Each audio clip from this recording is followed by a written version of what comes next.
In this video, I'm going to be showing you how to set up NordVPN on a smart TV. So for that, what I suggest is simply head over to the official landing page of NordVPN, and from here scroll a bit down and you will be able to see that we have this TV section.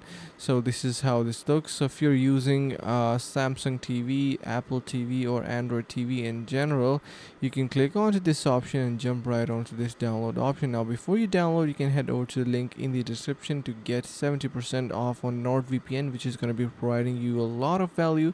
So do not miss out that amount of value that we are providing. So make sure to check that out to get 70% off, and also you can click onto this download VPN and then easily get started with your smart TV protection. And that's how easy it is. I hope this helps. Thank you so much for watching. Stay tuned for more and see you in the next video.